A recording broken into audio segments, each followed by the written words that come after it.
Okay, welcome to episode 63 of the AMT podcast. Happy New Year, everyone. And to you, mate. Hope Thank you're you. doing well. Hope you enjoyed in the festivities and had fun. What'd you get up to? New Year's Eve, just a couple of quiet or not so quiet beers with some mates and all the partners. So that was me. No real trading on New Year's Eve for me. I had a ripping end to 2024 and just enjoyed a couple of beers and that was me. I think that's the best way. I think going out these days is a bit overrated. I mean, I stopped when I was like 25, but the amount of fights that break out, everyone's throwing up, and it's just so expensive where I'm from anyway. So I just spent it with family. We just saw a bit of fireworks and just chilled out. Today was a bit busy actually for work, but yeah, that's a story for later. Should have saved it off today. Yeah, But well, I'm 30 next month and still haven't learnt my lesson with beers. So anyway, one day I'm sure will come. hopefully this is the year.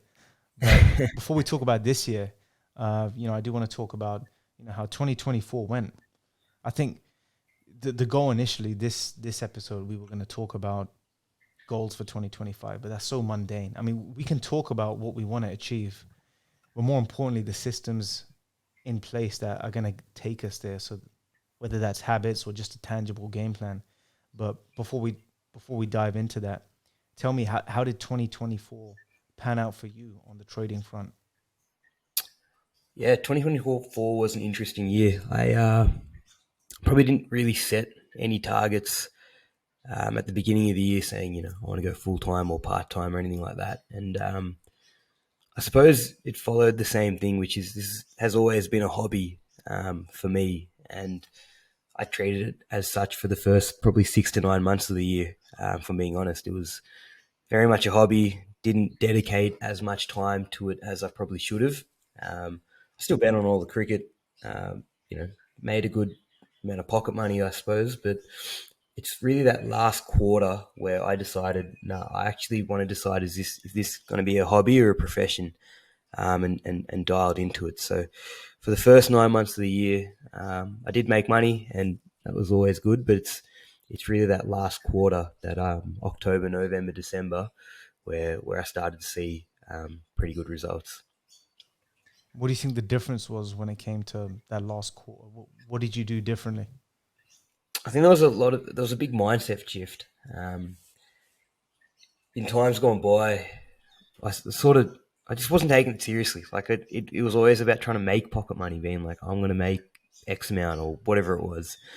And as soon as I slowed everything down and forgot about the goal of making money. I think I think October. I just said, I actually don't want to. I don't care if I make any money here or not. When the Women's World Cup and the WBBL was on, I think my only goal during October was, I am not going to lose like a maximum liability bet. Like, I'm just not going to lose one. And as soon as that happened, there was a bit of a stagnating. Or sorry, I went really really well, and then I decided to upstake, and every time you upstake, you just get slaughtered. It's a slaughterhouse. So I did get slaughtered once I upstaked. Gave a fair bit of it back, and I reckon there's a couple of reasons for that. I think there's a bit of negative variance after going on a good run. Um, but then also, I was faced with a test that I've always been faced with, which is every time I upstake, I've blown up my bank previously. Or not blown it up, but just handed heaps of it back. Whereas this time, I lost a fair chunk of it, and I was like, you know what, this is part of the process. You've been here before, you know what to do. Don't freak out. Just pursue with it, and the results will come. And then, sort of, end of November and December, the results came and came in a pretty big way for me, at least. So, that was really really good. When it comes to upstaking, would you say you do it in line with your bankroll, or was it just did you pretty much just wing it? In the past, I've pretty much just winged it, and then this time, I wouldn't say it was like mathematically in line with my bankroll, but it was in line with my bankroll. I think I upped my stakes by about 30 ish percent. And it just took some getting used to. And right now, I'm very comfortable with it. I'm very comfortable trading the big bash with the current stakes that I have. And yeah, I'll probably sit here for a little while, and if all goes to plan, I might look to upstake again come March, April when the IPL kicks off. Yeah, everyone says the same thing when it comes to staking, where they just feel like everything goes to shit as soon as they as soon as they up the stakes. But you made a good point. It's a combination of coming off a good run, and then you say to yourself, "Look, I'm ready. I've got a bigger bank now." And then you're caught on the wrong side of variance when that happens. But for the most part, I feel like decision making is compromised. So I think with horse racing, when I went from, but what I did was I was staking in in line with my bankroll. So I've always kept it quite uniform. I was doing say 1% uh, of my bank. So if I had £1,000 bankroll, I used to lay horses for no more than £10 liability, and that's all well and good when you get to 20, 30, 20, 30, 40, 50. But then something happened to me, I think, when I got to around up to when I was getting to like the five-figure range, and I was laying for £100, which is one unit, 1%. If it went against me and the horse went on to win, and I've lost 100 quid, in my mind, ordinarily that would have taken me around 5 to 10 races to make back, and I just couldn't handle that. So I thought the next time I lay a horse, I'm going to let it run if it goes against me. And then, of course, you get caught on the wrong side of variance. You lose another, and then you bump it up to 200. You try and martingale your way back, and it all just crashes and burns back to zero. So, me personally, this isn't necessarily me advising you. Obviously, you got a firm grip on what you're doing, but I think for people that want to bump up their staking, instead of, let's say you had a £1,000 bankroll and you were using, I was pretty conservative, but if you're using £50 stakes, which is 5%, when you get to 5 grand, don't use 5%, use 4%. And then when you get to 10 grand, use 3%. So your buffer zone gets bigger. You don't have to do it constantly in line with your bankroll. Just give yourself more wiggle room, take a lower ROI. You're still making more money. It just takes away the pressure of having to trade the same way as you did with a lower bankroll, if that makes sense.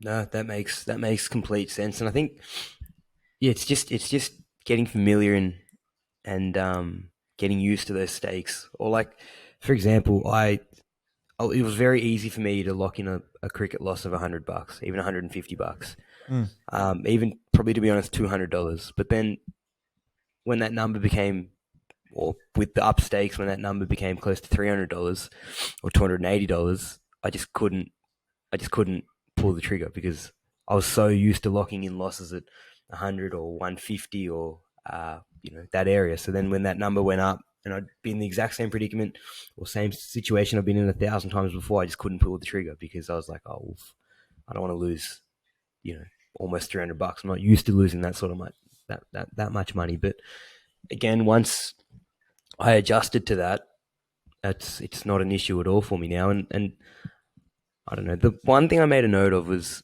how you do this dictates how your trading will go long term. Because if you can't get used to upstaking now, you may as well throw the towel in. Because if I can't do it now, there's no point doing it later. And one of the reasons I love this game is because of the size of scale and the fact you can scale up. I can't go to my employer and ask them for a 20% pay rise each year on year out. Whereas with this, it is feasible. Um, so yeah, I realize the importance of upstaking and how to do it the right way. And I'm not perfect, but it is one thing I really, really want to knuckle down on this year and is one of my goals. Yeah, you got there's two choices really. You either increase the volume of markets that you trade, and there's only so much you can do, and it just gets exhausting. And we'll talk a little bit about that later. But when it comes to staking, you're right. It's not exactly a strict science.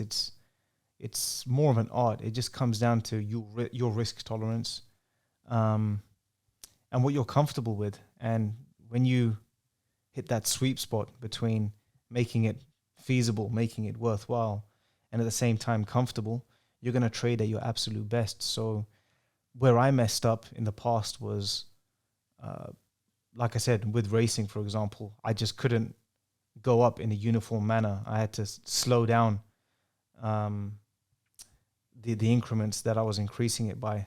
It wasn't in line with my bankroll. So, like I said, if I was using 5% with a smaller bankroll, it would be 4 or 3% as it grew.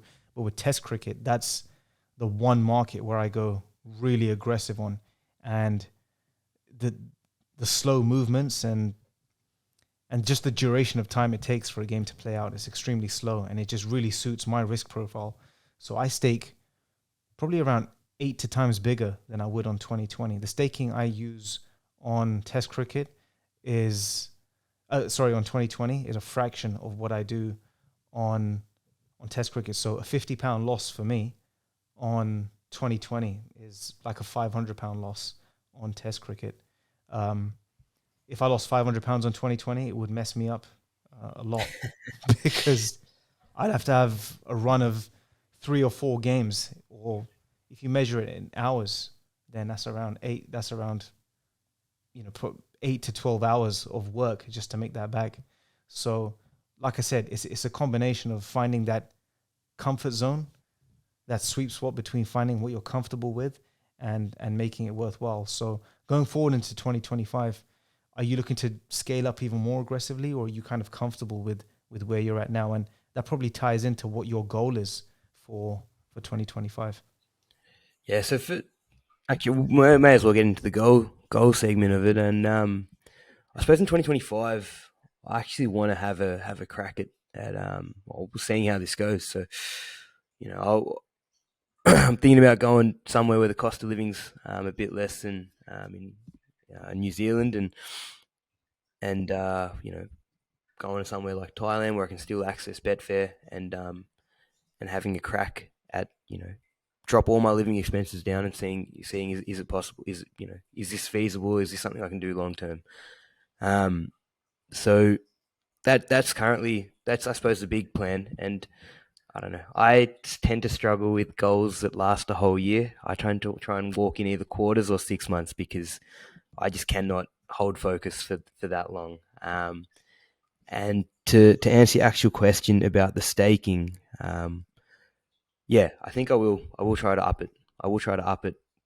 I'm comfortable where I'm at now, and I'm happy to have a quarter or 3 months here. So December, January, February, and then in March and April, all going well and all things staying the same, I'll look to increase it again for the IPL, and then the footy seasons in Australia and New Zealand kick off as well. So I'll look to trade them with bigger stakes as well. So with regards to goals, I know it's just an arbitrary. It can be an arbitrary figure or a number, but how do you plan on getting there? I know staking is one thing that you want to increase, but what sort of what plan of action do you have for that, if you follow, would make 2025 successful for you? Yeah, so I wrote, I think I wrote about, just wrote a couple of dot points earlier about what I need to work on to make that better. So, I mean, the first one for me is actually counterintuitive. Is to take more breaks. It's to take more breaks. Yeah. So my first dot point that I wrote was more scheduled breaks and spending more quality time with like partner, family, friends, and maximizing the fun of just life when the trading's quiet. So there are previously I used to not freak out, but I'd get very unsettled when there was not 10 games of cricket on a week. And there's a period in I think end of Feb where there's a bit of a quiet period before the ICC Champions Trophy kicks off and the madness of the IPL and Pakistan Super League. And years gone by, I'd freak out, being like, "Oh well, shit, what am I going to do here for a handful of weeks?" Whereas now I'm like, I could go on a holiday, go somewhere, go down, go and do something that's fun and really spend time with the people that matter to me. So yeah, counterintuitively, my first thing I'm going to try and do is to take more scheduled breaks. And I also can feel it. I think we were speaking last week when I said to you, I'm pretty busted after that test or those 3 test series resulting in one day, all the big Big Bash matches on. There was Super Smash happening as well. And I just said, I just need a break. I just need away from the screen and, you know, go to New Year's and drink beers with mates. So I needed a bit of a break, and I think I'm getting better at understanding when I'm on and when I'm off, and the fact that when I'm off, when I'm off and I'm itching to place the bet, I'm probably just going to lose money. Um, and I can see that coming from a mile away now, and I just need to pull myself away from it and realize that there is, infinite number of cricket games. Just step away from the screen for a little while, and yeah, have a rest and have a break, because when you get tired, I think is where the dangerous stuff happens, where you have one small loss, two small losses, the third medium-sized loss, and a fourth massive loss. So that is the thing I want to avoid, and I think I can avoid that by having more breaks and cleaning the slate and starting from scratch. This is going to sound crazy to anyone listening with a 9 to 5. They're going to think, we have to tear ourselves away from work. We have to force ourselves to take more breaks. But it's true. This is the only line of work where, the more hours you put into trading, the more time you spend in a position doesn't necessarily translate to more profit. In fact, it does the complete opposite. So you're right. It's completely counterintuitive. And the lines get so easily blurred between actually doing meaningful work and just being straight up addicted. And when you got so many games on, you got so many markets, so many opportunities to profit from, you feel like you're missing out by doing something like normal, just like spending time with family or just going outdoors. So I think that's a big thing for me as well. And I think that's something I've done a little bit better in 2024. I think I got a long way to improve, but I put a tweet out, an email out on Substack earlier, and I said this year it was better than last year. I only made, I made 10% more than I did in 2023, but I worked hell of a lot less. And the reason why I improved is because I just had less entries. I was more focused in where I got involved, and I just showed a little bit more discipline in where I didn't. I still got a long way to go, and I think I can do better in 2025, but I'm absolutely 100% with you on that. Another issue that I'm going to face going forward in 2025 is having this Discord group, because I feel like there's a tendency to overtrade. You feel obligated almost to put trades out almost every day. So today, for example, I put 3 trades out on the racing, and the first 2 I was pretty sure about, but I just felt like, someone asked me, is that it? Is there any more today? So I kind of felt obliged to put another one out that didn't come in. When it comes to cricket, it's sort of that awkward silence if no one speaks in the group for a day. And I know it's New Year's Day or New Year's Eve, but it's kind of like you just want to feel like you're giving value and you're not completely, sacking off your your subscribers. So that's an issue I'm facing going forward. But definitely, I think taking scheduled breaks and taking advantage of that downtime, not seeing it as a negative, which I did in the past, and not just having that itch to just get involved in markets that you have no business being in. And it's just, it just drains you. And, you, like I said, like we said in the last episode, there's only so many good decisions in you in a day. What else do you feel that you can do other than taking holidays and seeing your mates that's going to help you trade even better in 2025? So the other goal that I sort of have is, it's been the same for many years, but I've really dialed into it, and we'll get into talk about it.